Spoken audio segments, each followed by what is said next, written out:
जय श्री कृष्णा। श्रीमन नारायण भगवान की जय हो, सूर्य भगवान की जय हो।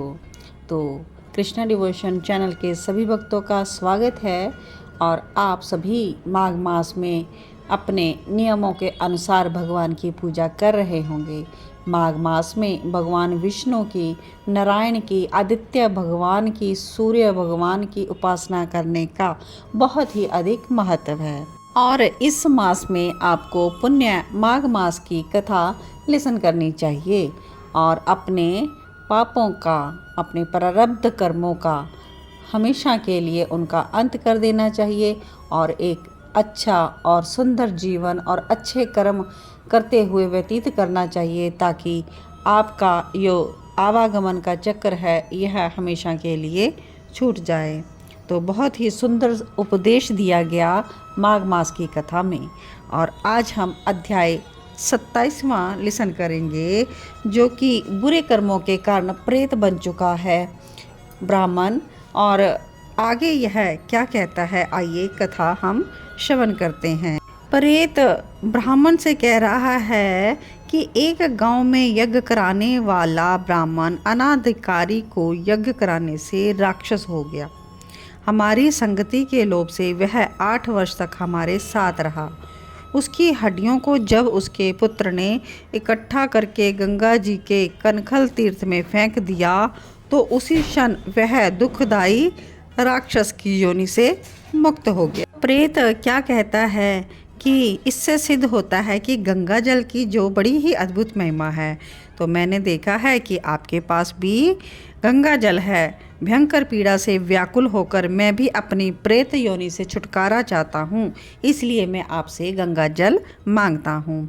मैंने पहले तीर्थ में जो पाप किए और बड़े बड़े दान लिए थे ना, उनका प्रायश्चित नहीं किया था। इसी से मुझे भूखे प्यासे प्रेत योनि में विंध्या पर्वत पर हजारों वर्ष व्यतीत करने पड़े थे।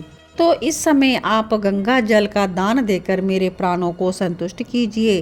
प्राणियों को प्रेत रूप में जीना बड़ा ही दुर्लभ है, परंतु मनुष्य को सर्वदा सब प्रकार से शरीर की रक्षा करनी चाहिए।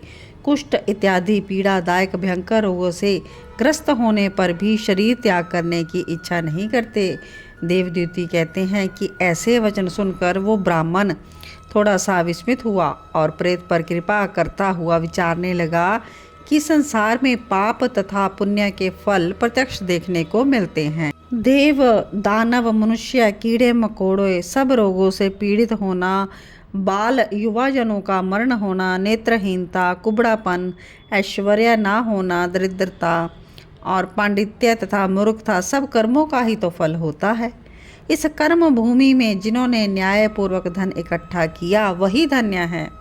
जो सत्पात्र को भूमि, स्वर्ण, रत्न, गो, धन, घर, हाथी, घोड़े, वस्त्र, गंगा जल, फल, औषधि, मंत्र आदि दान करते हैं वे भी धन्य हैं। यह सब दान किए हुए पदार्थ ही धर्मलोक में जाकर भोगने वाले को मिलते हैं, परंतु तिल, गाय, हाथी, घोड़े तथा प्रेतान इनका दान लेना मद्यपान के समान है। सुंदर घर, पलंग, गो, अन्न, आभूषण, पुत्र, दासी और योग्यता, आयु, सौभाग्य, विद्या और निपुणता, यह सब मनुष्यों को दान से ही प्राप्त होते हैं। यह सुनकर प्रेत गदगद वाणी से बोला कि हे पथिक, मैं जान गया हूँ आप अवश्य ही सर्वज्ञ हैं, अतएव आप जीवन का आधार यह गंगा जल देकर मुझे प्राण दान देने में विलंब मत कीजिए। इसके उत्तर में पथिक ने भी क्या कहा? पथिक कहता है, हे प्रेत सुनो, मेरे माता पिता भृगु क्षेत्र में बैठे हैं, उन्हीं के लिए मैं तीर्थ राज के जल से लाया हूँ। बीच में तुमने गंगा यमुना के संगम का जल मांग लिया।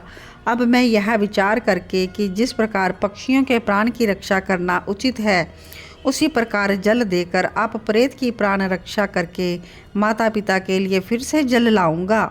यही धर्म मुझको उचित जान पड़ता है, क्योंकि तन, मन तथा धन से दूसरों का उपकार करने के बराबर कोई भी उपाय नहीं है, दूसरा पुण्य नहीं है।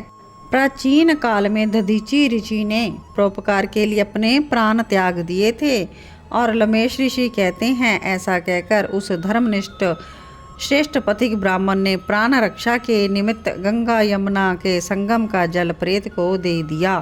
प्रेत ने श्रद्धापूर्वक जल पीकर मस्तक मार्जन किया तो उसी समय वह प्रेत शरीर को त्याग कर दिव्य देहधारी हो गया। तो केरल वाला पंडित कहता है कि बूंद मात्र गंगा जल पीने से वह प्रेत मुक्त हो गया। तो हम समझते हैं कि ब्रह्मा भी इस जल के गुण का वर्णन नहीं कर सकते, नहीं तो महादेव जी गंगा जी के जल को अपने मस्तक पर क्यों धारण करते। जो अचिंत्य शक्ति वाला गंगा जी का जल तिल मात्र भी पीता है वह देवता, सिद्ध या गंधर्व हो जाता है, और जो गंगा स्नान करता है वह वैष्णव पद और स्वर्ग को प्राप्त होता है। जो व्यक्ति अपने संबंधियों का गंगा जल से तर्पण करते हैं तो नरक में गए हुए उनके पितृ स्वर्ग में जाकर ब्रह्म तप को प्राप्त हो जाते हैं। तप, दान, यज्ञों से इतना पापों का नाश नहीं होता जितना कि गंगा जल के स्पर्श मात्र से होता है। गंगा जल के सेवन से मुक्ति सर्वदा हमारे सन्मुख खड़ी रहती है, उससे मुक्तिदाता अन्य कोई उपाय नहीं। तो प्रेत कहने लगा, हे पथिक, तुम आयुष्मान बनो और धर्म से कभी विमुख मत होना। तुमने गंगा जल देकर मेरा उद्धार किया। तो लोमेश ऋषि क्या कहते हैं कि इसके पश्चात जो था वह स्वर्ग में गया और वह पथिक अपने माता पिता के लिए फिर से गंगा जल लाकर उसी मार्ग में चला गया। इस प्रकार प्रयाग महात्म्य को सुनकर मुनि को नमस्कार। वह प्रेत माघ मास आने पर प्रयाग में गंगा यमुना के संगम में स्नान करके पापों से मुक्त हो गया, पिशाच योनि से मुक्त हो गया, दिव्य शरीर धारण किया। द्रविड़ देश का राजा बन नारायण की स्तुति करता हुआ गंधर्वों से सेवित उत्तम विमान को चढ़कर इंद्रापुरी को गया। तो यह इतिहास जो है पुण्य, यश, कीर्ति, ज्ञान, मोक्ष को देने वाला, दुर्गति का नाशक है। अब मेरे साथ ये कन्याएं, पुत्र और तुम भी सदगति पाने के लिए प्रयाग में चलकर ऐसा ही माघ का स्नान करो जो देवताओं को भी दुर्लभ है। वहाँ पर स्नान करने से पिशाच योनि की मुक्ति हो जाती है। तो इस प्रकार वशिष्ठ जी और लोमेश ऋषि के मुख से सुमधुर अमृतमयी कथा सुनकर उन लोगों ने उन्हीं के साथ दक्षिण दिशा को प्रस्थान किया। तो हमने माघ मास में गंगा जल की और प्रयागराज की महिमा श्रवण की।